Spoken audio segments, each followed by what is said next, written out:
नमस्कार प्यारे साथियों, स्वागत है आपका आपके अपने YouTube चैनल श्री राम अध्ययन मंत्रा में। मैं अनुराग छिंपा।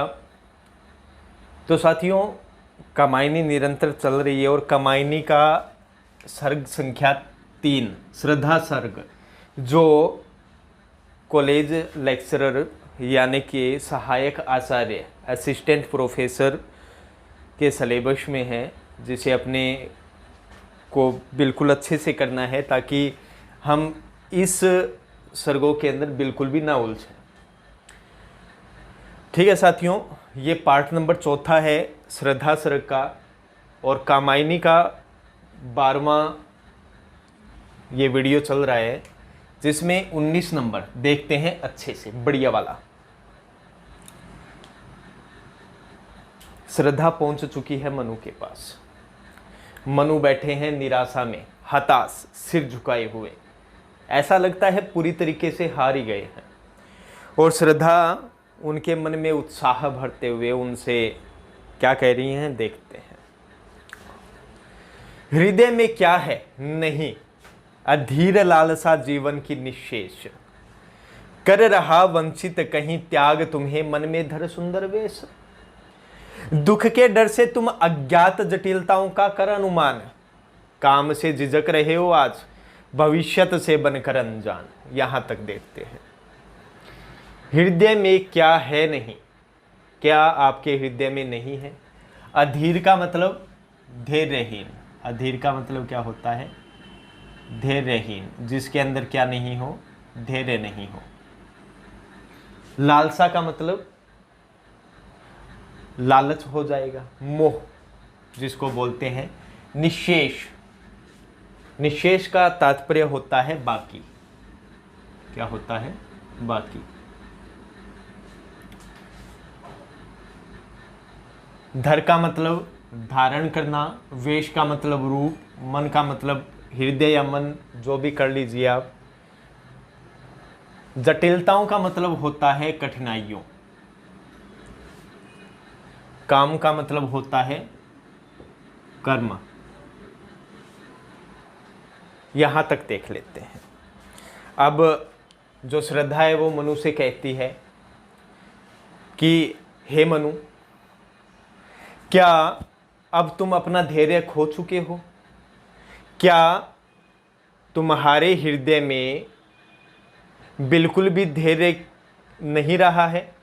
तुम्हारे हृदय में बिल्कुल भी जीवन के प्रति लालसा बाकी नहीं रह गई है? क्या तुम और अधिक नहीं जीना चाहते हो?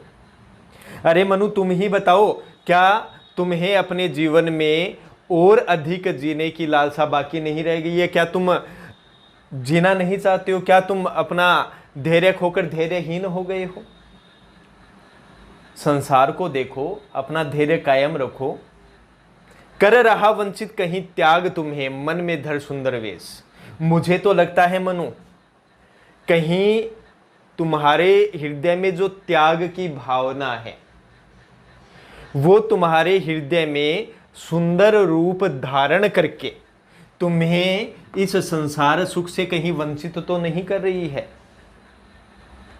ये जो तुम्हारी त्याग की भावना है ना, ये तुम्हें संसार के सब सुखों से क्या कर देगी? वंचित कर देगी। क्योंकि ये तुम्हारे मन में सुंदर रूप के अंदर क्या हो चुकी है? धारण हो चुकी है, वो तुम्हारे मन में आ चुकी है। दुख के डर से तुम अज्ञात जटिलताओं का कर अनुमान। मुझे तो ये लगता है कि तुम आने वाली अज्ञात कठिनाइयों का अनुमान करके और उनके दुख के डर से क्या कर रहे हो?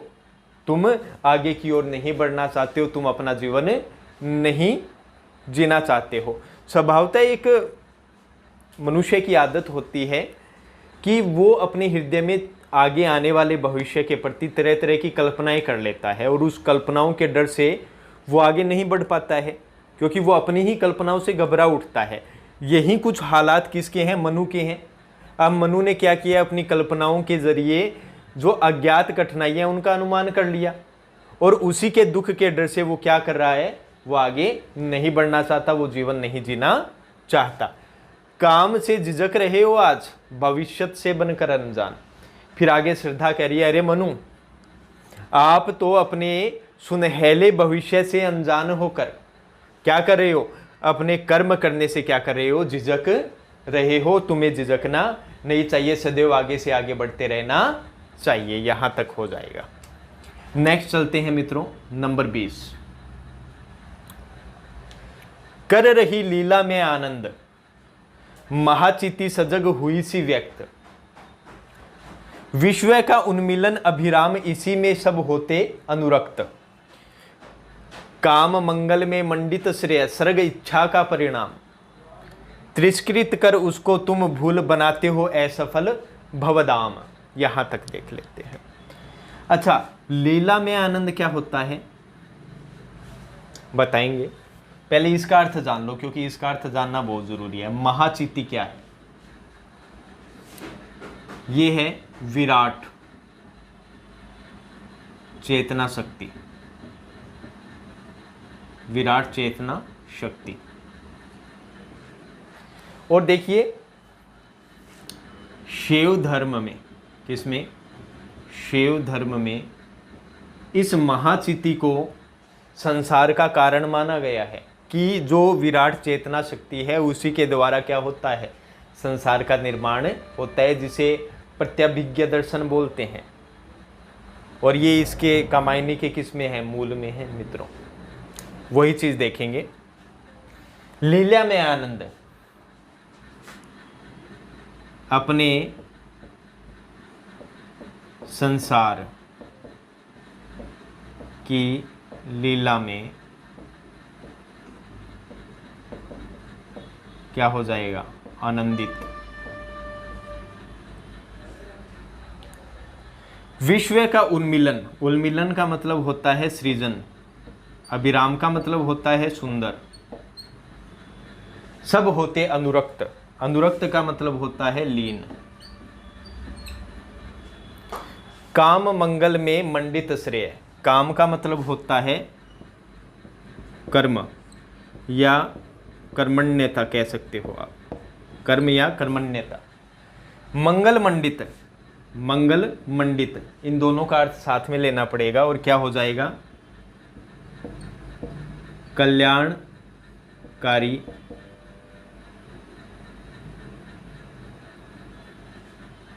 कल्याण सुशोभित, कल्याण से सुशोभित। श्रेय का मतलब होता है वांछनीय, जो सही हो, वांछनीय। सर्ग का मतलब होता है सृष्टि। तिरस्कृत का मतलब होता है अपमानित। भवधाम का अर्थ होता है संसार।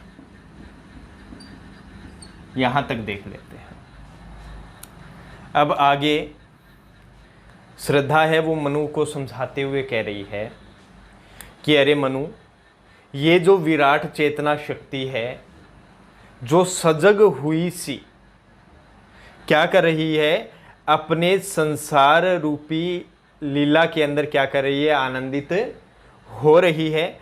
अर्थात वो क्या कर रही है? इस संसार को बनाने के अंदर, उसका सृजन करने के अंदर क्या हो रही है? आनंदित हो रही है। क्योंकि महाप्रलय के पश्चात अब दोबारा वो सृष्टि है वो रची जा रही है, और उसके अंदर जो विराट चेतना शक्ति है, जिसे शैव धर्म के अंतर्गत क्या माना गया है? संसार निर्माण का कारण माना गया है। तो वो सजग हुई सी व्यक्त करती हुई अपने आनंद में क्या है? मग्न है।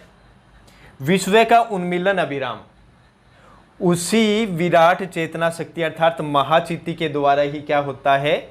इस सुंदर विश्व का क्या होता है? सृजन होता है। इसी में सब होते अनुरक्त, और इसी लीला के अंदर सब क्या रहते हैं? सब मनुष्य, सब प्राणी उसमें लीन रहते, उसमें खोए हुए से रहते हैं। काम मंगल में मंडित श्रेय, सर्ग इच्छा का परिणाम। देखो, ये जो सृष्टि इच्छा का परिणाम है, सृष्टि बनाने की जो इच्छा है और उसका परिणाम है, लेकिन इसको छोड़िए, पहले इसको देख लेते हैं। काम मंगल में मंडित श्रेय। देखो, कर्मण्यता इंसान का क्या होता है? महत्वपूर्ण अंग होता है, कर्म उसे करता रहना चाहिए, उसे वो त्याजत्य नहीं होता, वो त्यागने लायक नहीं होता, वो दूसरों के कल्याण से क्या होता है, वांछनीय सुशोभित होता है। वो दूसरों के कल्याण में ही क्या होता है, सुशोभित होता है। अपने को कर्म करते रहना चाहिए, मंगल की भावना रखनी चाहिए और उसी से अपना कर्म क्या होना चाहिए, सुशोभित होना चाहिए। और यही क्या है, सृष्टि की इच्छा का परिणाम है। लेकिन हे मनु, तुम उसी महाचिति को तिरस्कृत कर, मतलब अपमानित कर, तुम उसको क्या कर रहे हो, भूल रहे हो, और उसे भूलकर तुम अपने जीवन रूपी जो संसार है उसको क्या कर रहे हो, असफल बना रहे हो। तुमको ऐसा नहीं करना चाहिए। यहां तक। अब चलते हैं नेक्स्ट 21 मित्रों, अब आ गया है 21, चलते हैं। तो ये क्या कहता है 21 नंबर, दुख की पिछली रजनी बीच विकसता सुख का नवल प्रभात, एक पर्दा यह झीना नील छिपाए है जिसमें सुख गात, जिसे तुम समझे हो अभिशाप जगत की ज्वालाओं का मूल, ईश का वह रहस्य वरदान कभी मत इसको जाओ भूल। यहां तक देख लेते हैं। अब फिर से जो श्रद्धा है वो मनु को समझाते हुए कह रही है कि मनु, कि प्रत्येक रात्रि के पश्चात, रजनी का मतलब होता है रात्रि, प्रत्येक रात्रि के बाद में एक नवीन, नवल का मतलब नवीन, प्रभात मतलब सुबह, प्रातःकाल की एक रात्रि के बाद में, प्रत्येक रात्रि के बाद में सदैव क्या आता है, एक नवीन प्रभात, सुबह प्रातःकाल आता है, उसका उदय होता है। उसी प्रकार दुख के पश्चात, जो दुख बीत चुका है उसके पश्चात सदैव क्या होता है, दुख, सुख है उसका क्या होता है, विकास होता है। और यह जो सुख और दुख है वह दिन रात की भांति जीवन में चलता रहता है। मतलब कि दुख के बाद सुख आता रहता है, रात के बाद दिन होता रहता है, उजाला होता रहता है। अब आगे देखते हैं, एक पर्दा यह झीना नील, कि अंतरिक्ष और पृथ्वी के मध्य जो आकाश रूपी नीला जो पर्दा है, जो झीना है। आगे श्रद्धा क्या कह रही है कि जो नीले आकाश रूपी झीना व पतला पर्दा है वो क्या करता रहता है, छिपाए है। वो जैसे उषा की किरण को छिपाए रहता है। भाई सुबह सुबह सूर्य उगता है तो वो बादलों के पीछे छिपा रहता है और फिर बादलों के बाद में वो आ जाता है, वो एक झीना पर्दा उनके मध्य रहता है, उषा और पृथ्वी के मध्य। उसी प्रकार सुख के, दुख के मध्य में सुख का एक पर्दा छिपा रहता है, जिसे तुम समझे हो अभिशाप।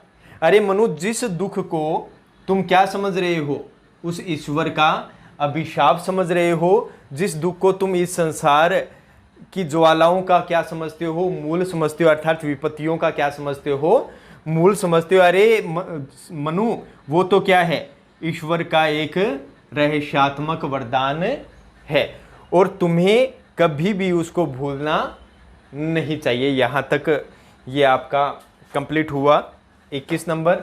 अब चलते हैं नेक्स्ट 22 पे। अब आ गए साथियों 22 नंबर। विषमता की पीड़ा से व्यस्त हो रहा स्पंदित विश्व महान, यही दुख सुख विकास का सत्य, यही भूमा का मधुमेह दान, नित्य समरसता का अधिकार, उमड़ता कारण जल्दी समान, व्यथा से नीली लहरों के बीच बिखरते सुख मणिगण द्युतिमान। यहां तक देख लेते हैं। अच्छा, सबसे पहले देख लेते हैं विषमता। विषमता क्या है, सबसे पहले ये देखते हैं। देखो, सुख और दुख की विषमता, इसका अर्थ क्या है, सुख दुख की विषमता। ठीक है। इसके अलावा जहां संसार बनता है, संसार का निर्माण होता है, वो विषमता होती है। दार्शनिकों का मानना है कि जब प्रकृति सम रहती है तब संसार का निर्माण नहीं होता है। लेकिन जब प्रकृति विषम हो जाती है उस समय क्या होता है, संसार का निर्माण होता है। क्योंकि विषमता की स्थिति में गुण और अवगुण सब क्या हो जाते हैं, आपस में गूंथ जाते हैं, मिल जाते हैं, और फिर क्या होता है, सृष्टि का निर्माण होता है। और इसी सुख दुख की विषमता की पीड़ा से व्यस्त हो रहा, देखो सीधी सी बात बताऊं, श्रद्धा मनु से कह रही है कि देखो मनु, कि यह जो विश्व है ना, यह सुख और दुख की विषमता की पीड़ा से हमेशा क्या रहता है, व्यस्त रहता है। अर्थात इस संसार में सुख और दुख सदैव क्या रहता है, फैला हुआ रहता है। अगर आप संसार में हो तो आपको सुख भी प्राप्त होगा और दुख भी प्राप्त होगा। लेकिन एक मनुष्य सिर्फ दुखों को देख पाता है, सुखों को नहीं देख पाता है। और इसी सुख दुख की विषमता से संपूर्ण जो विश्व है वो संबंधित रहता है। यही दुख सुख विकास का सत्य। देखो मनु, ये जो सुख दुख की अवस्था है ना, यही मनुष्य जीवन के विकास है, उसका क्या है, सत्य है। यही भूमा, भूमा का मतलब क्या होता है, अखंड शक्ति कह लीजिए, अखंड शक्ति, अखंड शक्ति कह लीजिए या अखंड सत्ता कह लीजिए, कि मनु यही जो सुख दुख चलते रहते हैं मनुष्य के, यही सुख दुख मनुष्य के विकास का क्या है, सत्य है। देखो मनुष्य के दुख आएगा तो वो सुख प्राप्ति के लिए क्या करेगा, प्रयत्न करेगा, और प्रयत्न करेगा तो उसका क्या हो सकेगा, विकास हो सकेगा, वरना विकास नहीं हो पाएगा। घर में आटा नहीं है, अब व्यक्ति प्रयत्न ही नहीं करेगा तो आटा नहीं आएगा, वो वहीं स्थिर हो जाएगा। जबकि वो ले आएगा, कुछ प्रयास करेगा, काम करेगा, कर्म करेगा, तो वो क्या करेगा, सुख की प्राप्ति करेगा। यही सत्य है। और यही उस अखंड शक्ति, अखंड सत्ता का मधुमेह दान, मधुरतापूर्ण क्या है, दान है, जो व्यक्तियों को दिया गया है। नित्य समरसता का अधिकार,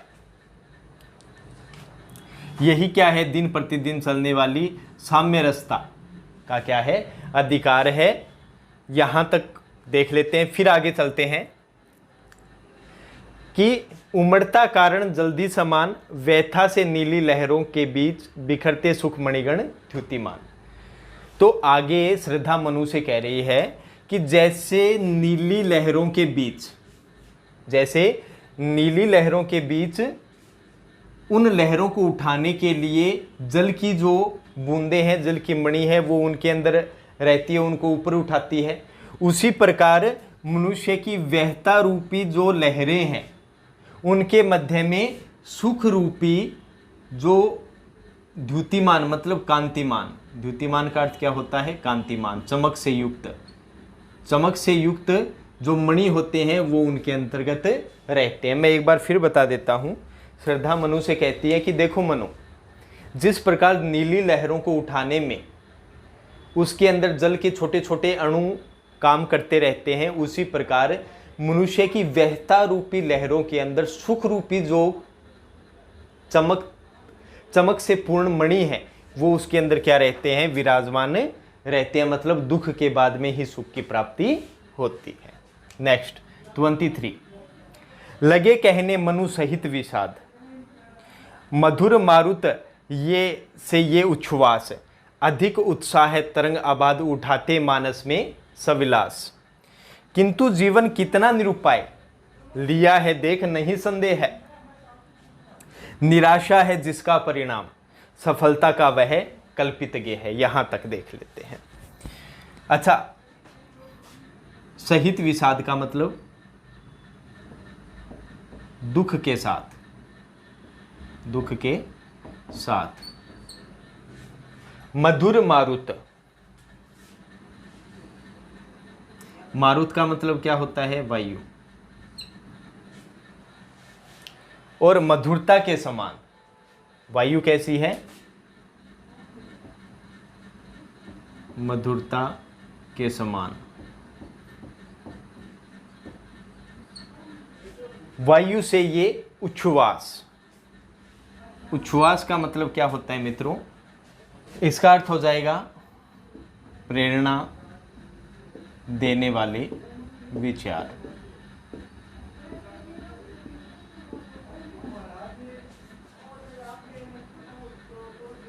अधिक उत्साह तरंग, आबाद जिसमें कोई बाधा न हो। मानस, यहाँ सलेश अलंकार है मित्रों। मानस के अंदर कौन सा है? सलेश। तो एक तो मानस हो गया मानसरोवर, और एक मानस आया है किसके लिए? हृदय के लिए। एक हो गया हृदय, एक हो गया मानसरोवर। इसमें सलेश है, इसमें उपमा है। सविलास, क्रीड़ा से युक्त, हलचल पैदा करने वाले।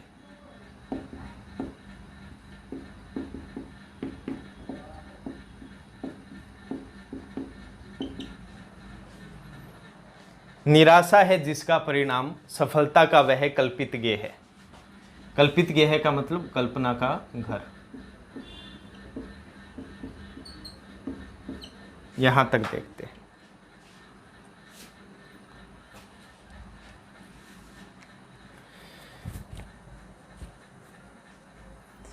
अब आगे क्या होगा?